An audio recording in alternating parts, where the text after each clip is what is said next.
Il est difficile d'imaginer que quelqu'un d'autre ait une histoire similaire à la mienne. Si c'est le cas, il se peut qu'il hésite à la partager. Cependant, je vais partager la mienne quoi qu'il arrive. J'ai 37 ans et elle en a 31. Je travaille dans le secteur de la finance et elle œuvre dans le domaine de la santé. Nous avons été ensemble pendant 6 mois, ce qui peut sembler court, mais je n'ai jamais douté de mes sentiments pour elle. Je lui ai fait confiance quand elle disait qu'elle m'aimait et voulait juste être avec moi. Elle semblait vraiment heureuse quand nous étions ensemble et cela me rendait très heureux aussi. Nous ne nous sommes jamais mariés, nous n'avons pas d'enfants et nous ne vivons pas ensemble. L'hiver dernier, elle a mis fin à une relation de 4 ans et, à peu près à la même époque, je suis sorti d'une relation d'1 an. Nous nous sommes rencontrés grâce à un ami en commun et avons tout de suite accroché. Ce qui m'a marqué dès le départ, c'est que nous souhaitions tous les deux être prudents et nous assurer que nous nous remettions de nos précédentes relations. Elle a passé une période post-rupture durant laquelle elle a profité de sa liberté et a pris le temps de se retrouver avant ma dernière relation. Quant à moi, j'ai retrouvé ma confiance en moi et me suis senti prêt à fixer mes limites. Elle a dit et a fait des choses qui m'ont persuadé qu'elle était sérieuse et prête pour une nouvelle relation. Elle possède une riche expérience concernant ses anciennes relations et ses ex-partenaires. Sa maturité sur ce sujet m'a particulièrement impressionné. Elle a clairement stipulé croire en une communication ouverte et le respect des limites de chacun. Elle a également spécifié qu'elle préfère être engagée dans des relations monogames. En repensant au passé, je me rends compte qu'il y avait des signaux d'alarme que j'ai négligés. Je sais qu'elle consomme parfois beaucoup d'alcool et qu'elle utilise fréquemment ceci comme prétexte pour agir sans contrainte. Elle a tenté de mettre de la distance avec ces moments, les attribuant à différentes facettes de sa personnalité. Cependant, j'ai seulement été témoin de ses comportements à de rares occasions et je n'ai constaté aucun signe d'infidélité lors de ces instants. Je me suis persuadé que je n'avais pas à me soucier de sa loyauté.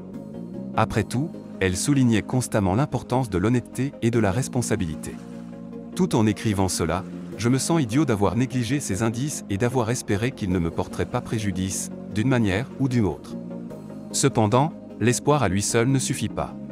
Seulement 6 mois après le début de notre histoire, il m'a paru juste de la demander en mariage, convaincu qu'elle était la femme de ma vie. Il ne nous semblait pas que nous précipitions les choses. La prochaine étape logique était qu'elle emménage avec moi lorsque son bail expira, soit après son retour de voyage. Avant que nous nous rencontrions, elle avait toujours prévu de faire un voyage en Afrique. Elle apprécie les voyages à l'international et fait la rencontre de nouvelles personnes lors de ses périples, qu'elle effectue au moins une fois tous les 3 ans. Je ne l'accompagnerai pas lors de ce voyage, mais nous étions tous deux ravis de cette formidable opportunité pour elle. Nous avons gardé le contact en permanence pendant son séjour. Nous avons ouvertement parlé de nos sentiments l'un pour l'autre et il n'y avait pas de place pour le doute ou la confusion dans nos paroles quant à ce que nous ressentions. Lorsqu'elle est arrivée en Afrique, elle a perdu le contact avec le taxi qu'elle avait prévu. Lorsqu'elle a finalement pu se connecter au Wi-Fi à l'aéroport, elle a eu du mal à joindre son chauffeur. Elle était méfiante à l'égard du service de taxi de l'aéroport. Elle m'a contacté et j'ai pu prévenir la personne qui devait venir la chercher à l'aéroport. Son voyage devait durer 2 semaines, pendant lesquelles elle traverserait l'Afrique de l'Est. Une fois installée dans son hôtel, elle m'a dit qu'elle était allée au bar. Elle y avait rencontré un homme qui venait d'une autre ville mais qui vivait dans ce pays. Il était en voyage d'affaires et aimait s'amuser lorsqu'il était en ville. Il était venu avec un ami et il partageait une chambre à l'hôtel. Par coïncidence, il avait également réservé le même forfait de voyage qu'elle. Comme il avait déjà fait ce circuit plusieurs fois, il pouvait lui servir de guide touristique autour de la ville car elle n'avait pas d'amis là-bas. Nous avons communiqué par le biais de WhatsApp dès qu'elle a relié son téléphone au service local nommé M-Pesa. Ce service est utilisé pour les paiements et les services téléphoniques dans cette région. Nous parlions et échangions des messages dès que nous le pouvions. C'est alors qu'elle a mentionné avoir rencontré ce gars dont j'ai parlé plus tôt. Elle avait l'impression qu'il était digne de confiance. Nous avons eu une conversation téléphonique la nuit où elle a rencontré cet étranger. Pendant cet appel, elle m'a rassuré sur son amour pour moi. J'étais inquiet pour elle, car je pensais que cela pourrait être difficile pour une femme voyageant seule. Cependant, elle semblait apprécier chaque instant. C'était tout ce que je savais à propos de cet étranger qu'elle avait rencontré à l'hôtel, jusqu'à ce que tout se dévoile. Dans ces dernières semaines sur place, elle a décidé d'improviser un voyage vers une station balnéaire en bord de mer. C'était dans ses intentions d'avoir la flexibilité nécessaire pour voyager spontanément n'importe où dans le pays, donc cela ne m'a pas surpris et n'a pas éveillé le moindre soupçon de ma part. Le voyage s'est révélé assez chaotique, avec une annulation de vol et la perte de ses bagages, bien qu'elle ait réussi à les récupérer plus tard. Je l'ai soutenue pendant tous les problèmes de voyage auxquels elle a dû faire face. Lorsque je suis allé la chercher à l'aéroport, j'étais impatient de la retrouver et de pouvoir la serrer à nouveau dans mes bras après 2 semaines passées à m'ennuyer d'elle. Nous avons échangé un baiser et sommes rentrés à la maison, mais j'ai remarqué lors de notre trajet en voiture de l'aéroport qu'elle semblait préoccupée. J'étais impatient d'être intime avec elle une fois arrivé à son appartement. Cependant, elle m'a demandé de m'asseoir puis elle m'a fait une révélation. Elle m'a dit qu'elle m'avait trompé et avait eu des relations sexuelles non protégées avec un parfait inconnu qu'elle avait rencontré à l'hôtel, et ce moins de 24 heures après m'avoir affirmé qu'elle ne voulait être intime avec personne d'autre. Cela a été comme un coup soudain et douloureux en plein cœur. J'ai eu l'impression que mon monde était renversé, j'étais totalement sous le choc. Quand elle a vu à quel point j'étais blessé, elle a tenté de prétendre que l'adultère n'était pas consenti et qu'elle était ivre. Cependant, lorsque j'ai fouillé dans son téléphone et trouvé de nombreuses photos non seulement avec un homme mais aussi avec son ami, tous les 3 souriant sur la plage et lors du safari, elle a finalement avoué. Elle a admis non seulement avoir eu une liaison avec un homme, mais aussi avec les 2 en même temps. J'ai été dévasté par cette révélation. Elle a essayé de rejeter la faute sur l'alcool, mais je ne l'ai pas cru, d'autant plus qu'elle avait entrepris un voyage en train de 6 heures avec eux jusqu'à la station balnéaire. Alors que ses excuses commençaient à s'effondrer, elle a également essayé de dire que nous avions été trop vite et qu'elle aurait souhaité que je sois avec elle. Elle a même tenté de me convaincre que cette expérience avec les bruits d'animaux en arrière-plan constituait quelque chose de spécial. Elle refusait de regarder en arrière et d'éprouver des regrets, comme si cela était injuste à son égard. À chaque fois qu'elle tentait de minimiser ce qui s'était passé et d'éviter toute responsabilité, je me sentais de plus en plus dévasté.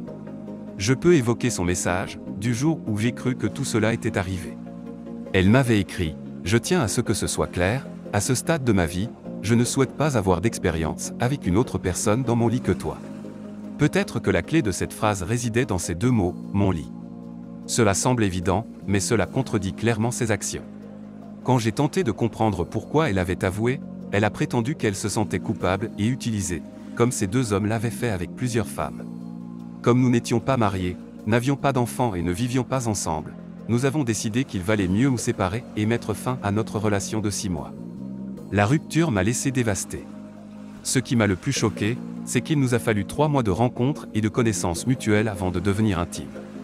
Elle a commencé à utiliser la contraception seulement quelques mois après que nous sommes devenus intimes, parce que nous étions soucieux de prévenir tant les maladies sexuellement transmissibles que la grossesse. Nous avions tous 2 subi un test de dépistage avant de décider d'arrêter d'utiliser une protection. Cependant, j'ai découvert qu'elle avait eu des rapports sexuels non protégés avec d'autres hommes, moins de 24 heures après les avoir rencontrés. Cela m'a amené à me questionner sur le caractère consensuel de ces relations, surtout compte tenu de la prudence que nous avions prise avant d'abandonner l'usage de protection. Cette prise de conscience m'a fait réaliser que je ne la connaissais peut-être pas aussi bien que je le pensais. Notre rupture s'est finalement faite d'un commun accord et sans conflit. Elle a restitué la bague de fiançailles. Comme nous ne vivions pas ensemble, cela a atténué le chagrin et m'a permis de guérir plus rapidement. Ce qui m'a le plus blessé, c'est que je l'avais déjà présenté à mes parents et aux membres de ma famille. J'ai donc dû les informer de notre rupture, mais j'ai choisi de ne pas divulguer les détails par honte. Après son retour du voyage, nous avons perdu le contact pendant environ 2 mois suite à notre rupture. Puis, à l'improviste, j'ai reçu un appel de quelqu'un à l'hôpital. Cette personne m'informait que j'aurais pu être exposé au VIH et que mon nom était inscrit sur la liste des contacts de mon ex-fiancé. Mon cœur a lourdement chuté et j'ai été véritablement effrayé. Même si nous n'avions pas eu de rapport sexuel suite à son retour de voyage, nous avions toutefois partagé une longue séance de baisers. J'ai alors immédiatement appelé mon ex-fiancé car nous n'avions pas bloqué mutuellement nos numéros de téléphone. Elle a éclaté en sanglots, avouant d'abord avoir pensé être atteinte de la grippe 2 semaines après son voyage. Cependant, elle a découvert par la suite qu'elle avait contracté le virus du VIH, mais avait eu trop honte pour m'en parler. Je lui ai reproché d'avoir mis ma vie en danger en ne m'informant pas plus tôt, mais elle a répliqué que nous n'avions pas été intimes après son retour. J'étais véritablement inquiet pour elle car j'avais l'impression qu'un diagnostic de VIH signifiait une mort certaine. Elle a tenté de me rassurer en expliquant que le VIH peut être géré et qu'il y a des cas où il a été guéri. Elle a également mentionné qu'il y a beaucoup de personnes atteintes du VIH qui mènent une vie normale. Lorsque vous êtes confronté à la mortalité de quelqu'un que vous connaissez, Même si vous n'éprouvez pas de sentiments forts pour cette personne, vous ressentez néanmoins de l'empathie et souhaitez qu'elle reçoive le meilleur traitement au monde. Je me suis surpris à désirer le meilleur pour elle, malgré le fait qu'elle ait mis ma vie en danger. J'étais prêt à lui offrir mon aide, même si elle m'a dit qu'elle recevait déjà un traitement de premier ordre. Je me sens chanceux et béni, car si elle ne m'avait pas parlé de l'affaire, je n'aurais rien soupçonné et nous aurions peut-être repris notre relation là où nous l'avions laissée. Cela aurait pu potentiellement conduire à une issue désastreuse. Je crois que l'univers essayait de me dire que ce n'était pas mon moment. Pour moi, ce fut une leçon d'apprentissage précieuse. Je partage cette histoire dans l'espoir que quelqu'un d'autre puisse en tirer des enseignements. Bien que chaque situation puisse être différente, il pourrait y avoir une leçon à tirer de mon expérience.